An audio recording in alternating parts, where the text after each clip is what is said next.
Alright, sorry about y'all. Part 2 of the video. I need to get a bigger memory card is what I need.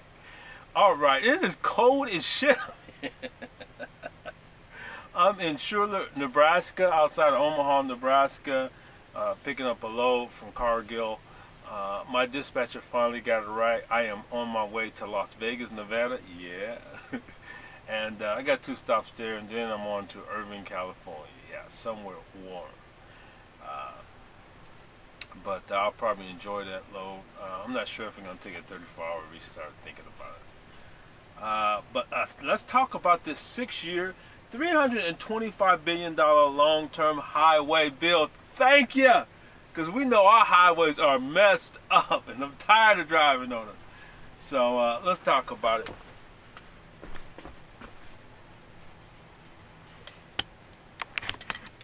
And again, most of our stuff is going to be on the computer today. But yeah, they're talking about it. The nice highway bill. Basically, one of the things too that they're doing with this highway bill, and I just wanted to show you that.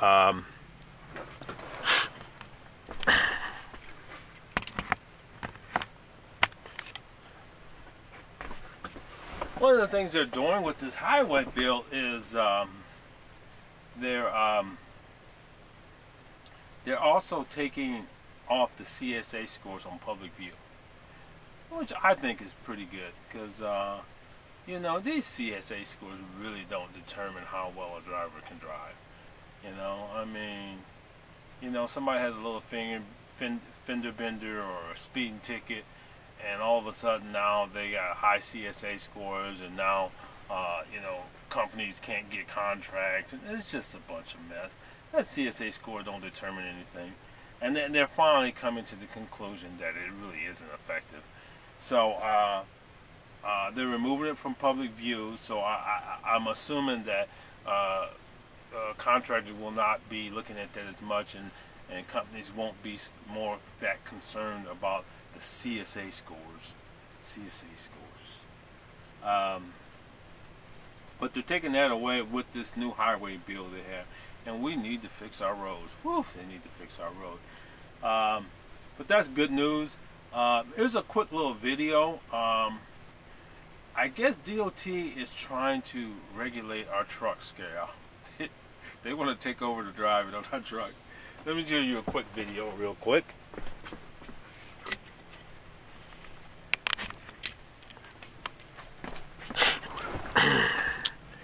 Alright, alert overspeed, reduce throttle. Yeah, y'all, they're trying to take over.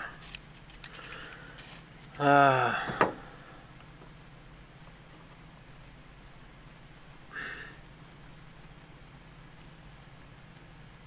let me see if I can start the video over.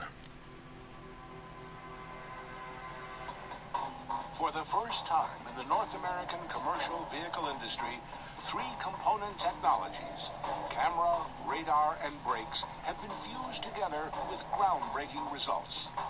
Bendix Commercial Vehicle Systems introduces Bendix Wingman Fusion, a next-generation commercial vehicle safety solution that uses a camera and radar to deliver alert prioritization, plus automatic braking on stationary vehicles blocking your lane.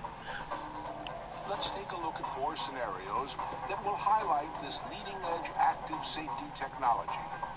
In each scenario, you will see a simulated view for video demonstration purposes only. The simulation will highlight the features of the system and is not a depiction of what the driver actually sees. We begin with lane departure warning. Bendix Wingman Fusion uses the camera to track road surface markings. Here's what the Fusion system sees.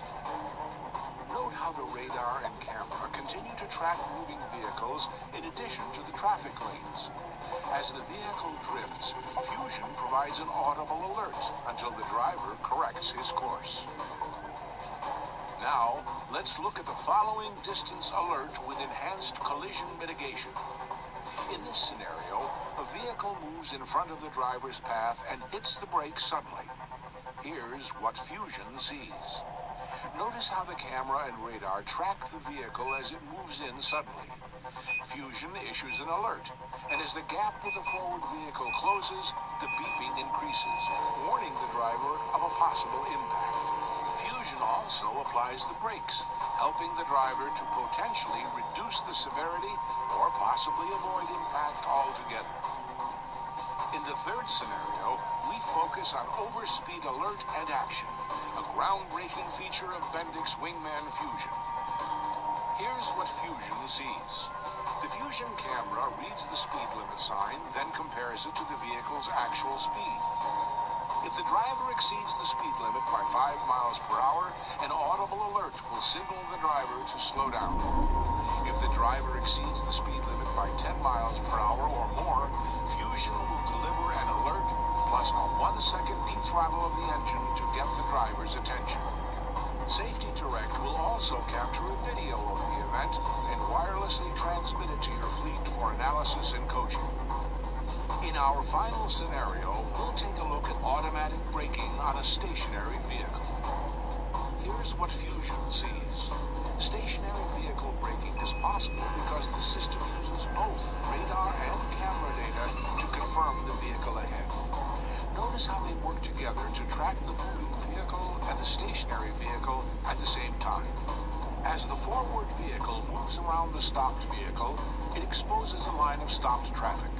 When Fusion definitively identifies the stationary vehicle, it will warn the driver up to 3.5 seconds prior to impact. If the driver does not take sufficient action to address the situation by steering or braking, Wingman Fusion automatically engages the brakes to assist the driver in potentially reducing the severity or possibly avoiding a collision with that stationary vehicle altogether. If the system cannot definitively identify the stationary object as a vehicle, the driver receives an alert up to 3 seconds ahead of impact to address the situation ahead. But no automatic braking will be applied. Bendix Wingman Fusion combines the most advanced technologies in the Bendix Safety Suite to create a system that does more and does it better for your fleet. Find out what Fusion can do for you.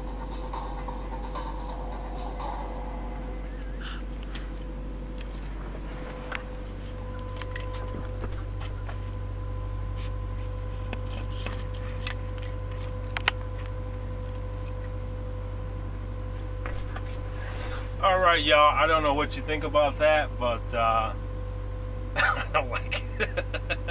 I don't like it at all. Basically, it's more of an advanced system from what we use.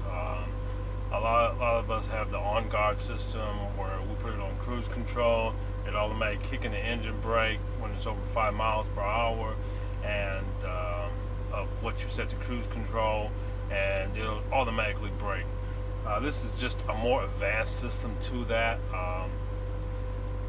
In this situation, if this system was in effect during the Tracy Morgan accident, that accident would have never happened. So I can kind of see where they're going with this and how it would kind of help the driver, especially the lane departure, because we've had quite a few drivers that kind of pushed their luck a little bit and kind of ended up in the middle of the intersection. But so I can see it, but it's just too much control. I don't know what you think about it. That's it. What else is going on? I-10.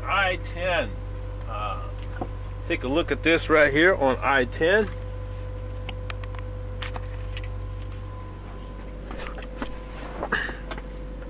As you can see, they're doing construction. I-10 eastbound is going to be closed this weekend. So if you're driving this weekend, this weekend it's going to be closed till Monday morning. It's I-10 eastbound. I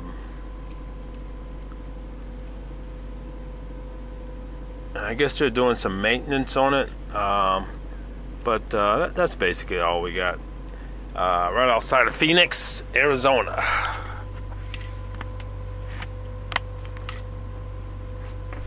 All right, what else is going on? What else is going on?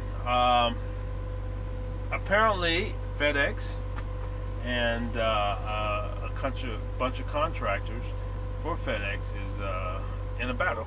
$228 million settlement. I told you, drivers are getting tired of being taken advantage of. They're starting to sue these companies. Basically what FedEx is saying is like, hey, you're calling this independent contractor so you can avoid paying this overtime. We're just really company drivers. That's what the lawsuit's about. And I agree with these drivers. You know, these companies do these things just to get out of stuff. Like Snyder Finance. Let's call it Snyder Finance so we can... Let me stop. See, I'm back on it. Oh God, love it, love it, love it. But yeah, companies will do that just to get out of paying money and stuff like that. You know, so these aren't the only companies that are doing it. A lot of companies are doing it, and you just have to be on your P's and Q's. Just like Western Express, they got sued for not paying people, you know, for a certain part of their training and stuff. So you just, I mean, truck drivers are getting tired of being taken advantage of by these companies, you know. You lay out in your contract of what you're going to pay us. That's what we expect you to pay us. You know, this stuff about making excuses, getting a little tired of it. All right, what else is going on? What else is going on? I think that's basically all I got today. I hope y'all like my little yellow hat. If not, so, what can I say? This is Jay, Trucker 717. Peace, somebody here. I got freight to move.